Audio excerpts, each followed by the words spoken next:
Resulta y pasa que la teoría biosocial propuesta por Marshall y Linehan tiene bastante sentido dentro de la estructura del análisis funcional de la conducta.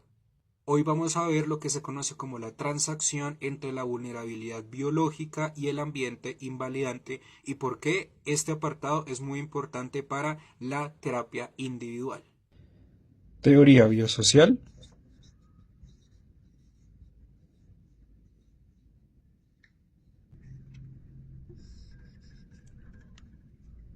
Transacción.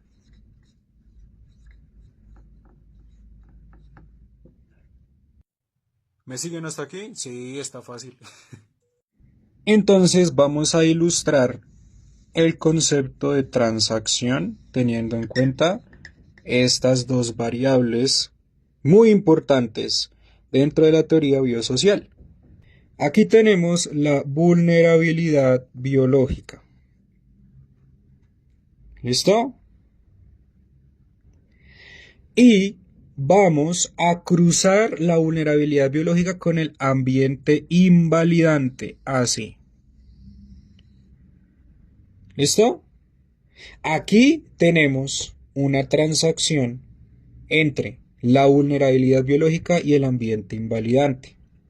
Una relación muy importante en donde, si bien está involucrada la parte del temperamento, la carga biológica, esa predisposición biológica a tener desregulación emocional, a soportar o resistir ciertos estímulos de diferentes formas o a ser muy sensible a los mismos o poco sensible a los mismos, aquí tenemos el ambiente invalidante.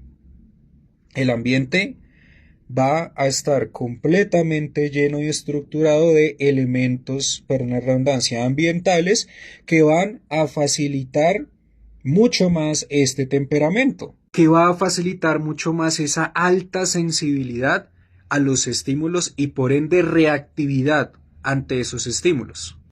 Transacción. Como si esto se moviera así. ¿De acuerdo? Como si constantemente interactuaran cambiando constantemente de posición, así es como se ilustra correctamente. La transacción entre la vulnerabilidad biológica y el ambiente invalidante facilitan la desregulación emocional o el TLP, junto con un lentísimo retorno a la calma. Entonces, aunado a esta transacción, pues nosotros vamos a ilustrar una gráfica. Vamos a elaborar una gráfica muy bonita. Ahí está. Este es el eje Y, este es el eje X, que ilustrará el retorno a la calma, que en pacientes con TLP resulta siendo bastante lento. Vamos a colocarlo acá mejor. TLP. ¿Y cómo se ilustraría en esta gráfica ese lento retorno a la calma de acuerdo a esta transacción? Bien, pues aquí el consultante estaría estable a nivel emocional y luego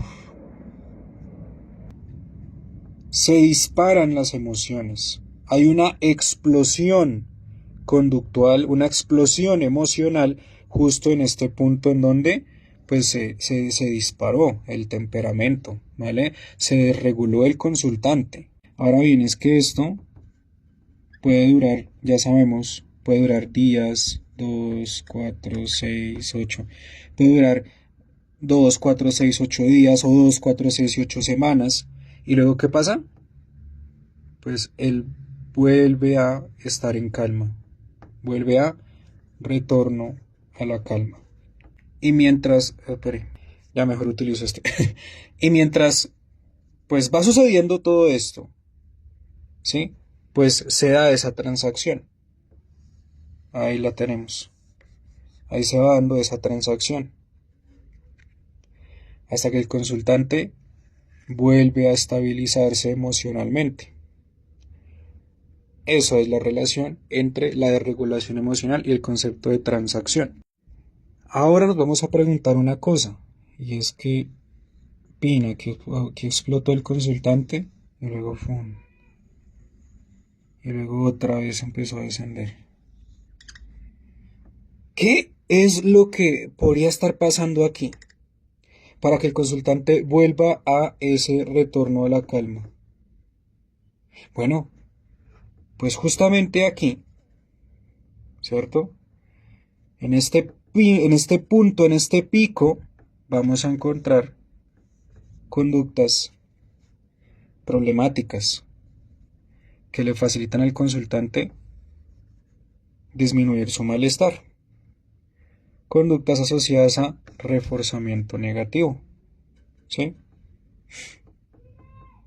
Y obviamente, pues en reforzamiento negativo, tanto por evitación como por escape, encontramos muchas conductas problemáticas que le ayudan al consultante a, sí, volver a retornar a la calma, volver a sentirse mejor, pero pues que en términos de la intervención deberían controlarse, deberían disminuirse. ¿Cuáles conductas podrían funcionar para que como consecuencia el consultante sienta una sensación de relajación? Bueno, pues una de estas conductas son naturalmente las autolesiones.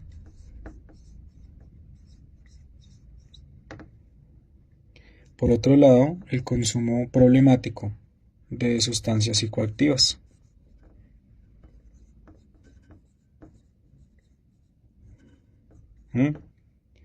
Por otro lado, conductas sexuales riesgosas,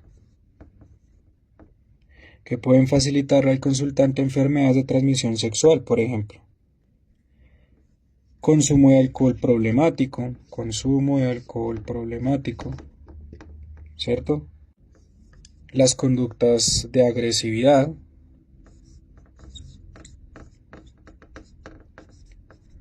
golpear a la mamá, golpear al papá, golpear al esposo, golpear a la esposa, agredir a los hijos, agredir a los vecinos, le facilitarán relajación y esto obviamente es lo problemático que tenemos que optar por disminuir. Disminuir todas aquellas conductas que como consecuencia llevan al consultante a relajarse o a sentirse mejor. Conductas que estarían en función a reforzamiento negativo, ya que el consultante a través de estas conductas aliviaría un malestar que está en curso y pues la finalidad es relajarse, sentirse mejor, pero la disminución de estas conductas no es algo exclusivamente conductual, sino aquí hay que meter varios factores reflexivos asociados a, por ejemplo, la relación entre la tesis, la antítesis y la síntesis, para que como síntesis se obtengan conclusiones de estas conductas en el sentido de qué tan valioso es para el consultante emitirlas y qué consecuencias a largo plazo podría obtener por la emisión de estas conductas. También es muy importante que el consultante comprenda la relación que existe entre estas conductas y esta transacción que hay entre la vulnerabilidad biológica y el ambiente invalidante. Cuando comprenda esta transacción, comprenderá el porqué de sus conductas y si realmente tienen más ventajas que desventajas o tienen más desventajas que ventajas como consecuencia a largo plazo y en definitiva si esto le va a servir o no le va a servir para la vida, le va a servir o no le va a servir para resolver sus dificultades, le va a servir o no le va a servir para ahorrarse problemas con la autoridad, por ejemplo. Si estas conductas le sirven o no le sirven con respecto a la proximidad de sus valores o de aquello que él considere o ella considere valioso e importante tanto para sí mismo como para otras personas. Es decir, ¿será que esto me acerca a mi espiritualidad, a mis creencias? ¿Será que esto me acerca a mis amigos, a mis familiares o me está distanciando?